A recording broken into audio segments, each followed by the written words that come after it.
اعوذ باللہ من الشیطان الرجیم بسم اللہ الرحمن الرحیم۔ پارہ نمبر 16 ہے اور سورہ مریم کا آغاز ہو رہا ہے۔ قرآن کریم کی 19 نمبر سورہ ہے۔ اللہ تعالیٰ نے بہت ساری باتیں اور کئی انبیاء کا ذکر اس میں فرمایا ہے۔ علماء نے لکھا ہے کہ اس سورت کو جس مقصد کے لیے پڑھا جائے اللہ تعالیٰ وہ مقصد پورا کرتے ہیں۔ اگر کسی بچی کا رشتہ نہیں ہو رہا اور اس کا اہتمام کے ساتھ وہ تلاوت کرے تو اللہ تعالیٰ اچھا اور بہترین زندگی کا ساتھی بھی عطا فرماتے ہیں، اور جو بندہ یا جو خاتون اس کو کثرت سے تلاوت کرتی ہے اللہ اس کو عقیدہ توحید پہ اور اپنی محبت سے اللہ تعالیٰ اس کو سینہ لبریز کرتے ہیں اور اس پہ جماتے ہیں۔ بہرحال کاف یا عین صاد حروف مقطعات سے اس کا آغاز ہو رہا ہے۔ ذکر رحمت ربک عبدہ زکریا کہ آپ اپنے رب کی رحمت کا ذکر فرمائیں اپنے اس کے بندے زکریا علیہ السلام کا۔ ان نادا رب و ندان خفیہ کہ جب انہوں نے ایک بڑی باریکی کے انداز میں آہستہ آواز میں اللہ کو پکارا۔ اس کا پس منظر یہ ہے کہ یہ زکریا علیہ السلام کی جو آپ کی سالی تھیں ان کی بیٹی تھی سیدہ مریم، اور انہی کی کفالت میں تھی۔ سورہ بقرہ میں آل عمران میں اس کی تفسیر گزر چکی ہے۔ تو ایک دن یہ ان کے پاس آئے، وہ ایک کمرے میں عبادت کرتی تھیں، دیکھا تو وہاں ان کے پاس مختلف قسم کے بے موسمی پھل پڑے ہوئے ہیں۔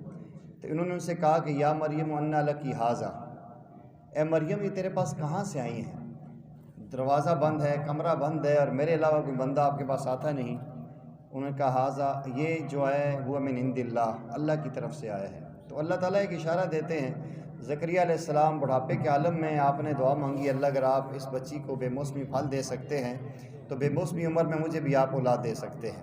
تو اللہ جل جلالہ نے اس پہلے رکوع میں جو انہی کا تذکرہ کیا ہے، اللہ تعالیٰ نے ان کو بیٹا دیا اور فرمایا کہ یا زکریا انا نبشرک بغلام اسمہ یحییٰ، کہ ہم آپ کو خوشخبری دیتے ہیں ایک بیٹے کی جس کا نام یحییٰ ہوگا۔ لم نجعل لہ من قبل سمیہ، کہ اس نام کا پہلے کوئی بچہ دنیا میں نہیں گزرا۔ اس کے بعد اگلے رکوع میں وذکر فی الکتاب مریم اذ انتبذت من اہلیہا مکانا شرقیہ، اس میں سیدہ مریم کا ذکر چل رہا ہے۔ اللہ تعالیٰ نے اپنی قدرت کا ایک کرشمہ دکھایا۔ اللہ تعالیٰ نے سیدہ مریم کے بطن میں عیسیٰ علیہ السلام کی ولادت کا فیصلہ فرمایا، اور قرآن یہ کہتا ہے کہ ان کی ترتیب یہ ہوئی کہ وہ جب پاکی کا غسل کرنے کے لیے گھر سے الگ تنہائی میں گئی تو فاتخذت من دونہم حجابا، انہوں نے ایک پردہ کر لیا۔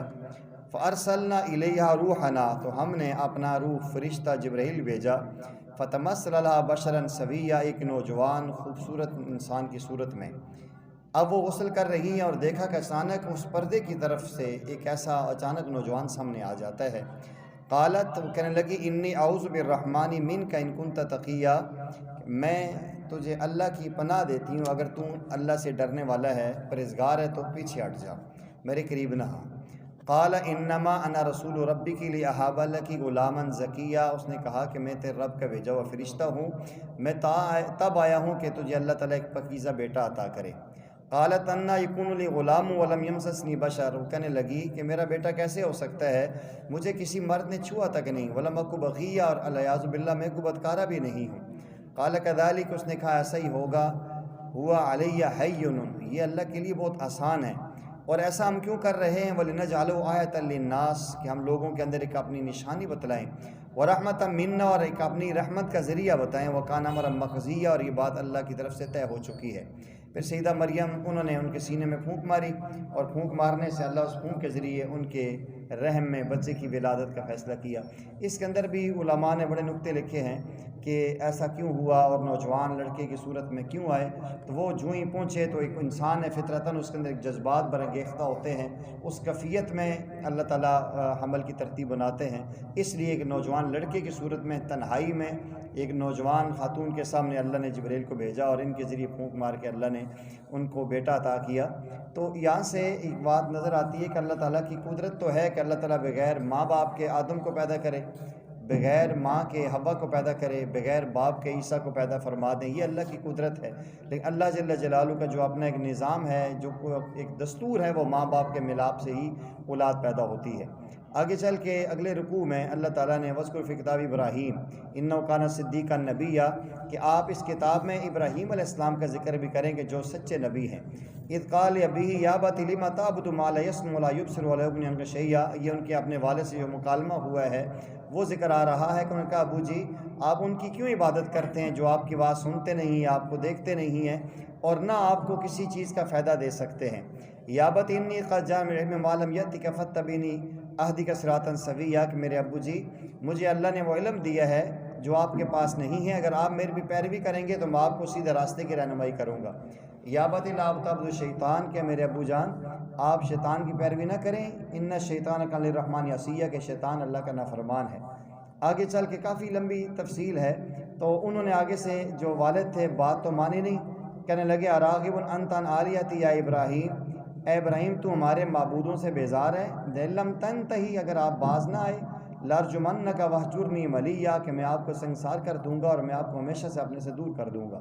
تو اب یہاں پیغمبر کا ایک دستور اور انداز دیکھیں، انہوں نے پیاری محبت کی انداز میں سمجھایا اور انہوں نے آگے سے بات نہیں مانی، تو آپ نے مخالفت نہیں کی، آپ نے آگے سے توہین نہیں کی، ان کو برا بھلا نہیں کہا، بلکہ کہا سلام علیک، آپ پر اللہ کی سلامتی ہو، ساستغفر ربی انہ کان بی خفیہ، کہ میں آپ کے لیے اللہ سے معافی مانگتا رہوں گا اپنے رب سے، بے شک میرا رب بہت مہربان ہے۔ آگے چل کے آیات میں آتا ہے کہ پھر اللہ تعالیٰ نے ابراہیم علیہ السلام کو روک دیا تھا کہ آپ ان کے لیے دعائے مغفرت نہ کریں۔ پھر موسیٰ علیہ السلام کا ذکر اگلی آیات میں آتا ہے، اس کے بعد اللہ یہ کہتے ہیں کہ وہ وَكَانَ يُؤْمِرُ أَهْلَهُ بِالصَّلَاةِ وَالزَّكَاةِ وَكَانَ عِندَ رَبِّهِ مَرْضِيًّا، کہ وہ اپنے گھر والوں کو نماز پڑھنے کی اور زکوٰۃ دینے کی اور اپنے رب کے قریب ہونے کی، پسندیدہ ہونے کی جو ہے کہ وہ ترغیب دیا کرتے تھے۔ اگلی آیات میں وذکر فی کتاب ادریس علیہ السلام کا ذکر ہے۔ پھر آگے چل کے یہ سورہ مریم تکمیل کی طرف جب پہنچتی ہے، وہاں اللہ تعالیٰ آخری رکوع میں فرماتے ہیں کہ اس سے پہلے وَيَقُولُ الْإِنسَانُ أَإِذَا مَا مِتُّ لَسَوْفَ أُخْرَجُ حَيًّا، کہ یہ انسان کہتا ہے کیا جب میں مر جاؤں گا اور مٹی کے اندر مل جاؤں گا تو اس کے بعد دوبارہ مجھے زندہ کیا جائے گا؟ یہ تو ناممکن ہے، میری عقل تسلیم نہیں کرتی۔ اللہ کہتے ہیں اولا یذکر الانسان انا خلقناه من قبل ولم یک شیئا، کیا انسان کو یاد نہیں ہے کہ اس سے پہلے ہم نے اس کو پیدا کیا کہ اس کا نام و نشان بھی نہیں تھا؟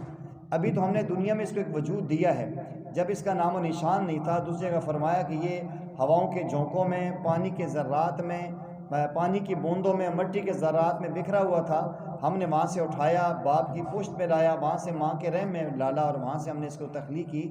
جس انسان کو ہم مختلف ذرات سے جمع کر کے پیدا کر سکتے ہیں، جب اس کا نقشہ نہیں تھا اس کو نقشہ دے سکتے ہیں، جب بنا دیے دوبارہ زندہ کرنا کون سا مشکل ہے؟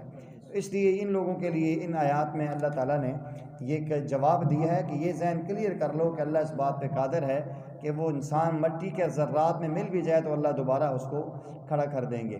اور آخری آیات میں اللہ فرماتے ہیں کہ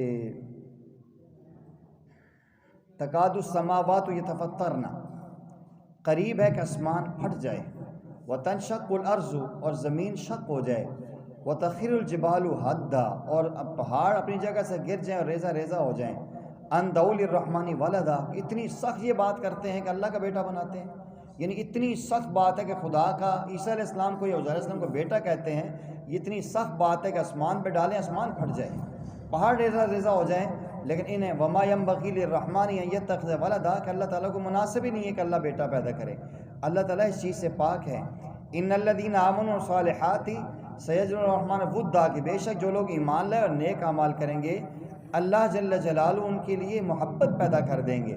اور جب اللہ تعالیٰ کسی انسان کی محبت پیدا کرتے ہیں ساری دنیا اس کے پاؤں میں آ کے گرتی ہے۔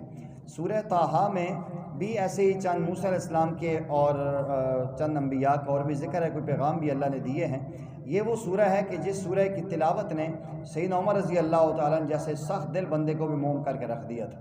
وہ جو واقعہ آتا ہے کہ ان کو پیارے آقا علیہ السلام کے شہید کرنے کے ارادے سے جا رہے تھے تو راستے میں ایک صحابی ملے، کہا کہ بعد میں جانا پیارے آقا کی طرف، پہلے اپنے گھر کا خیال رکھ، تیری بہن فاطمہ بنت خطاب اور آپ کے بہنوئی سعید بن زید جو ہیں وہ ایمان لا چکے ہیں۔ یہ وہاں سے واپس آئے اور دروازے پہ دستک دی تو اندر سورۃ طٰہٰ کی تلاوت ہو رہی تھی۔ برابر وہ صحابی جو تھے وہ سائڈ پہ ہو گئے جو ان کو سکھا رہے تھے، اندر آئے، انہوں نے بہن کو مارنا پیٹنا شروع کیا، اور جب مارا اور بہن کے چہرے سے خون نکل رہا ہے، بہنوئی کو مار رہے تھے، بہن درمیان میں آئی تو بہن نے ایک بات کی، عمر اگر تیری رگوں میں خطاب کا خون دوڑتا ہے تو خطاب کا بیٹا ہو کے کفر پہ جم سکتا ہے تو یاد رکھ میں بھی خطاب کی بیٹی ہوں، میں اسلام لا چکی ہوں، جان کے ٹکڑے کروا سکتی ہوں، لیکن محمد عربی صلی اللہ علیہ وسلم کا ساتھ نہیں چھوڑ سکتی۔ عجیب وہ جذبہ تھا۔ پھر انہوں نے کہا جی کہ مجھے وہ الفاظ سناؤ جو تم پڑھ رہے تھے۔ کہا جی آپ ناپاک ہیں، ناپاک بندہ اس کو نہیں سن سکتا، نہ پڑھ سکتا ہے۔ غسل کروایا، غسل کے بعد جو ہی یہ آیات تلاوت کی تو سیدنا عمر رضی اللہ تعالیٰ عنہ کی زندگی کا رخ ہی بدل گیا۔ آگے چل کے اسی کے اندر موسیٰ علیہ السلام کا ذکر آتا ہے کہ موسیٰ علیہ السلام جب اللہ تعالیٰ سے ہم کلامی ہوئی تو ان کے ہاتھ میں ایک عصا تھا جس سے وہ شعیب علیہ السلام کی بکریاں چرایا کرتے تھے۔ تو اللہ تعالیٰ نے آپ سے پوچھا وما تلک بیمینک یا موسیٰ، اے موسیٰ تیرے ہاتھ میں یہ کیا ہے، یہ لاٹھی کیوں ہے، کیوں رکھی ہوئی ہے؟ قال ہی عصای، آپ نے فرمایا کہ میرا ڈنڈا ہے، اتوقع علیہ، میں اس پہ سہارا لگاتا ہوں، واحش بہا علی غنمی، میں اس سے پتے بھی جاڑتا ہوں، اپنے بکریوں کو بھی آگے لے کر جاتا ہوں، ولی فیہا مآرب اخری، اور میرے لیے بہت سارے اس میں فائدے ہیں۔ تو اللہ تعالیٰ نے پہلے ان سے گنوایا کہ ایک فائدے کی چیز ہے، جس سے پتے جاڑتے ہیں، جس سے ٹیک لگاتے ہیں، جس سے بکریوں کو اکٹھا کرتے ہیں، اللہ کی قدرت ہے کہ وہ فائدے کی چیز سے نقصان پیدا کر دے، وہ فائدے کے نقشوں میں نقصان دکھا دے، نقصان کے نقشوں میں فائدہ دکھا دے۔ قال فالقیہا یا موسیٰ، اے موسیٰ اس کو پھینکو۔ فالقاہا، جب انہوں نے پھینکا فاذا ہی حیۃ تسعی، ایک دوڑتا ہوا بہت بڑا اژدہا بن گیا۔ فرمایا خذھا، پکڑو، ولا تخف، ڈرو نہیں، سنعیدھا سیرۃ الاخری، کہ ہم اس اولا پہلی صورت میں واپس لوٹا دیں گے۔ یہ پیغمبر کا معجزہ ہے، آپ نے جو یہ لاٹھی پھینکی تو اژدہا بن گیا، آپ نے جو ہی پکڑا تھا وہ لاٹھی بن گئی۔ ہر دور میں اللہ تعالیٰ ہر پیغمبر کو زمانے کے مطابق معجزات دیتے ہیں۔ عیسیٰ علیہ السلام کے زمانے میں طب یونانی عروج پر تھی تو اللہ تعالیٰ نے ایسے معجزات دیے جو کائنات میں کسی کو نہیں ملا، کہ آپ اشارہ کرتے تو مردہ اللہ کے حکم سے زندہ ہو جاتا تھا۔ مادر ذات اندھا، جو ماں کے پیٹ سے اندھا پیدا ہوتا تھا، آپ اللہ کا نام لے کے ہاتھ رکھتے تو انسان زندہ ہو جاتا تھا، اس کی آنکھوں میں بینائی آ جاتی تھی۔ تو موسیٰ علیہ السلام کے زمانے میں جادو عروج پر تھا تو اللہ تعالیٰ نے جادو کے توڑ کے لیے دو معجزات دیے۔ ایک یہ عصے والا کہ اژدہا بن جاتا تھا، جادوگر بھی رسی پھینکتے ہیں تو وہ آنکھوں میں ایسے نظر بندی ہوتی، سانپ نظر آتا ہے، تو اس اعتبار سے ان کو یہ دیا گیا تھا۔ اور دوسرا جو معجزہ ہے وَاضْمُمْ يَدَكَ إِلَىٰ جَنَاحِكَ تَخْرُجْ بَيْضَاءَ مِنْ غَيْرِ سُوءٍ آیَةً أُخْرَىٰ، اپنا دایاں ہاتھ آپ گربان میں یہاں ڈالتے اور یوں نکالتے تو سورج کی طرح چمکتا تھا۔ تو فرمایا یہ اللہ تعالیٰ کی طرف سے معجزات تھے۔ پیارے آقا کریم علیہ السلام کے زمانہ مبارک میں علم و فن عروج پر تھا تو اللہ نے قرآن جیسا عظیم معجزہ آپ کو عطا کی ہے۔ اگلی رکوع میں رب اشرح لی صدری ویسر لی امری میں ان کی دعا کا ذکر آتا ہے اور فرماتے ہیں کہ میری زبان کی گرہ کھول دیں تاکہ لوگ میری بات کو سمجھیں اور میری معاونت کے لیے میرے بھائی ہارون کو وزیر بنا دیں۔ تو معاملہ یہ ہوا تھا کہ اب موسیٰ علیہ السلام چھوٹے سے بچے تھے اور یہ فرعون کے جب گھر میں پرورش پا رہے تھے تو اس نے اپنے داڑھی میں موتی لگائے ہوئے تھے، خدائی دعویٰ تھا اس کا، تو انہوں نے ایسے ہاتھ مارا اور اس کی داڑھی میں سے موتی نکال لیے۔ تو اس کو تکلیف بھی ہوئی اور اس نے کہا کہ میں مارتا ہوں، اس کو قتل کرتا ہوں، یہ کہیں وہی نہ ہو بنی اسرائیل کا بچہ جو میری حکومت کو تباہ کر لے۔ پہلے بھی اس کو دو تین باتیں ہیں، انشاءاللہ 20ویں پارے میں آئیں گی۔ تو ان کی اہلیہ آسیہ نے کہا کہ نہیں، چھوٹا بچہ ہے، اس کو کیا پتہ ہے، یہ انگارہ اور موتی ایک جیسا ہی ہوتا ہے۔ تو اس نے کہا چلو میں اس کا تجربہ کر کے دیکھ لیتا ہوں، اگر ایک جیسے ہوئے، اس نے انگارے کو ہاتھ میں پکڑ لیا پھر تو میں اس کو چھوڑ دوں گا، اور اگر اس نے پھر بھی موتی کی طرف ہاتھ لگایا تو میں اس کو قتل کر دوں گا۔ اب ایک ٹرے میں موتی بھی رکھی گئے اور ساتھ انگارے بھی رکھے گئے۔ کتابوں میں لکھا ہے کہ بچہ ہے، ہر بچے کے اندر خوبصورت چیز کی طرف میلان ہوتا ہے، تو آپ نے موتی کی طرف ہاتھ پھیرنے کی کوشش کی تو جبرائیل نے آپ کے ہاتھ میں انگارہ پکڑا دیا، کیونکہ جان بچانی تھی، وہ ظالم نے مار دینا تھا، تو انہوں نے انگارہ اٹھا کے منہ پکڑ لیا، جو ہی منہ میں ڈالا تو یہ زبان کا اگلا حصہ جل گیا، تو جس سے موسیٰ علیہ السلام کی زبان میں لکنت ہوتی تھی۔ تو آپ نے فرمایا اللہ جی میں گفتگو کرتا ہوں، میری بات سمجھ نہیں آتی، تو آپ میرے بھائی ہارون کو میرے ساتھ بھیجیں کہ جو گفتگو کریں اور ان کی فصاحت و بلاغت ہو۔ اس لیے علماء نے لکھا ہے جو بچہ نہیں بولتا، یہ جس بچے کی زبان نہیں کھلتی، یہ رب اشرح لی صدری ویسر لی امری واحلل عقدۃ من لسانی یفقهوا قولی والی آیات کی پابندی سے تلاوت کرے، اس پہ پڑھ کے دم کرے تو اللہ تعالیٰ اس کی گرہ کو بھی کھول دیتے ہیں۔ آگے چل کے اللہ تعالیٰ اسی کا ذکر موسیٰ علیہ السلام کا بڑی تفصیل کے ساتھ کر رہے ہیں۔ آگے اس کے اندر یہ بھی ہوا کہ جب موسیٰ علیہ السلام کو وہ بکس میں ڈال کے ماں نے پانی کے حوالے کر دیا تھا، بکس آگے کے جا رہا تھا اور آپ کی بہن پیچھے جا رہی تھی، اور اگر واقعہ آپ کے ذہن میں ہو تو پھر آگے جا کے انہوں نے ہر کسی عورت کا دودھ نہیں پیا۔ اس لڑکی نے کہا کہ میں ایک آپ کو عورت بتاتی ہوں، وہ اتنی ماہر ہے اور اتنی زبردست ہے کہ دنیا کا کوئی بھی بچہ جو کسی ماں کا دودھ نہ پیتا ہو اس ماں کے سینے سے لگائیں وہ بچہ دودھ پی لیتا ہے۔ وہ ذکر یہاں بھی آ رہا ہے، 20ویں پارے میں آ رہا ہے۔ اس تمشی اختو کا چل رہی تھی ان کی بہن، فتقول حل ادلک، وہ کہہ رہی تھی تو میں نہ رہنمائی کروں علی من یکفلہ، اس گھرانے کی جو اس کی کفالت کر سکتے ہیں۔ فرجعناک الی امک کی تقر عینها ولا تحزن، سبحان اللہ۔ اللہ کہتے ہیں ہم نے موسیٰ آپ کو اپنی ماں کی طرف لٹایا تاکہ آپ کی ماں کی آنکھیں ٹھنڈی ہوں اور ان کو غم نہ ہو۔ وقتلت نفسا، آپ نے ایک بندے کو قتل کیا تھا، جو مکہ مار کے آپ نے بندے کو، 20ویں پارے میں آئے گا۔ یہ پوری تفصیل کے ساتھ ذکر اس کے اندر آ رہا ہے۔ آگے چل کے اس کی اگلی آیات میں آیت نمبر 56 میں فرمایا منھا خلقناکم وفیہا نعیدکم ومنھا نخرجکم تارۃ اخری۔ انسان آپ نے دیکھو کہ جب ہم قبرستان میں جاتے ہیں تو مٹی کے 3 لبے مرتے ہیں قبرستان میں، قبر پہ جب ڈالتے ہیں منھا خلقناکم وفیہا نعیدکم ومنھا نخرجکم تارۃ اخری۔ اس کا معنی یہ ہے کہ ہم نے، ہے انسان، تجھے اسی مٹی سے پیدا کیا ہے اور تو دنیا میں آ گیا ہے، اب مرنے کے بعد دوبارہ ہم نے اسی مٹی میں تمہیں ڈالنا ہے اور اس کے بعد قیامت کے دن اللہ نے پھر تمہیں قبر سے اٹھانا ہے۔ یہ ایک انسان کو یاد دہانی کرائی جاتی ہے کہ انسان ہر آن ہر گھڑی اپنے سامنے موت کو رکھے، اللہ جل جلالہ کو بھولے نہیں۔ پھر اس کے بعد آگے چل کے موسیٰ علیہ السلام جب چلے اور آپ کے ساتھ 12 قبیلے بھی تھے، اس کا ذکر آیت نمبر 76 میں آتا ہے وَلَقَدْ أَوْحَيْنَا إِلَىٰ مُوسَىٰ أَنْ أَسْرِ بِعِبَادِي فَاضْرِبْ طَرِيقًا فِي الْبَحْرِ يَبَسًا لَا تَخَافُ دَرَكًا وَلَا تَخْشَىٰ، کہ وہ آپ گئے اور جا کے آپ نے وہ اس میں دریا میں لاٹھی ماری اور اس کے راستے بن گئے۔ فرمایا کہ آپ نے پکڑے جانے کا خوف بھی نہیں کرنا اور ڈرنا بھی نہیں، آپ نکلیں، خشک راستے بنے۔ فَأَتْبَعَهُ فِرْعَوْنُ بِجُنُودِهِ، پھر پیچھے آپ کی پیروی کی فرعون نے اور اس کے لشکر نے۔ فَغَشِّيَهُم مِّنَ الْيَمِّ مَا غَشِّيَهُم، پھر دریا نے آ کر ان کو آپس میں جو ہے کہ جوڑ دیا اور آپ اسی انداز میں چلے گئے۔ آگے چل کے جو میدان تیہ میں من و سلوہ ان کو ملا، اگلی آیات میں اس کا ذکر آتا ہے۔ اس پارے کی آخری آیات میں اللہ جل جلالہ نے ایک پیغام دیا ہے مجھے اور آپ ہم سب کو۔ فرمایا وَمَنْ أَعْرَضَ عَنْ ذِكْرِي فَإِنَّ لَهُ مَعِيشَةً ضَنْكًا، کہ جو انسان ہمارے ذکر سے اعراض کرے گا ہم اس کی معیشت کو تنگ کر دیں گے۔ وَنَحْشُرُ يَوْمَ الْقِيَامَةِ أَعْمَىٰ، اور قیامت کے دن ہم اس کو اندھا کر کے اٹھائیں گے۔ قال ربی لما حشرتنی اعمیٰ، وہ کہے گا میرے رب مجھے اندھا کر کے آپ نے کیوں اٹھایا ہے؟ وقد کنت بصیرا، حالانکہ میں دنیا میں آنکھوں والا تھا، میں دیکھتا تھا۔ قال کذالک، فرمایا جائے گا کہ بالکل اسی انداز میں اتتک آیاتنا، دنیا میں تیرے پاس میری آیات میرے احکامات آتے تھے، فنسیتھا، تو نے ان کو بلا دیا۔ وکذالک الیوم تنسی، آج کے دن ہم بھی تمہیں بلا دیں گے۔ وکذالک، اور اسی طرح نجزی، ہم بدلہ دیتے ہیں، سزا دیتے ہیں، من اسرف، اس کو جو حد سے تجاوز کرتا ہے، ولم یؤمن بآیات ربہ، جو اپنے رب کی آیات پہ ایمان نہیں لاتا، ولعذاب الآخرۃ اشد وابقیٰ، اور اللہ کا عذاب سخت اور باقی رہنے والا ہے۔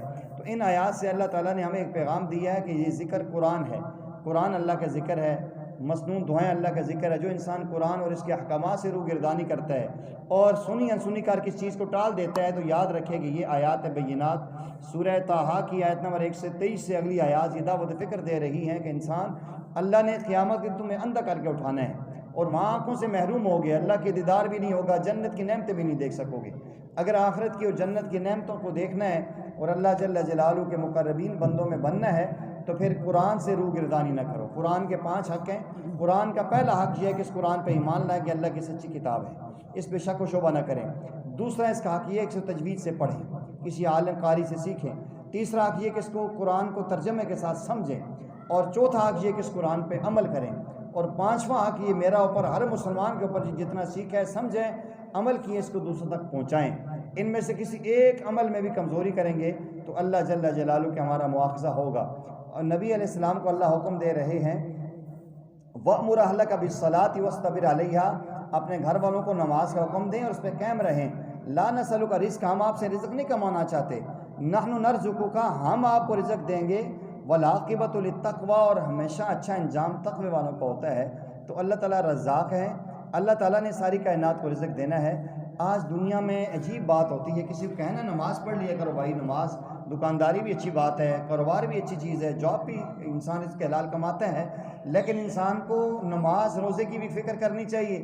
لوگ کہتے ہیں جی رزق حلال کمانا بھی تو عبادت ہے نا جی، بچوں کا پیٹ پالنا بھی تو عبادت ہے نا جی، بالکل عبادت ہے، لیکن اللہ کے نبی صلی اللہ علیہ وسلم نے فرمایا طلب کسب الحلال فریضۃ بعد الفریضہ، حلال رزق کمانا فرض ضرور ہے لیکن نماز، روزے، حج، زکوٰۃ کے بعد فرض ہے۔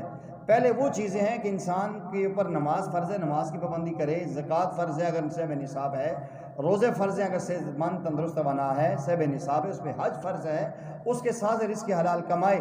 لیکن ایک بندہ رزق حلال اپنی طرف سے کما رہا ہے لیکن نماز نہیں پڑھتا، تو علماء نے لکھا ہے ایسا دکاندار جو دکانداری کرتا ہے نماز کی آواز سن کے اذان نماز نہیں پڑھتا، اس کے رزق حلال اس کے لیے نہیں ہے۔ اسی انداز میں اور بھی کوئی کام کرتا ہے انسان لیکن نماز جان بوجھ کے چھوڑتا ہے، اس کے رزق کے اندر سے اللہ برکت نکال لیتے ہیں۔ اللہ تعالیٰ سے دعا ہے کہ اللہ تعالیٰ نے آیات کو سمجھ کے ہمیں اس پر عمل کرنے کی توفیق نصیب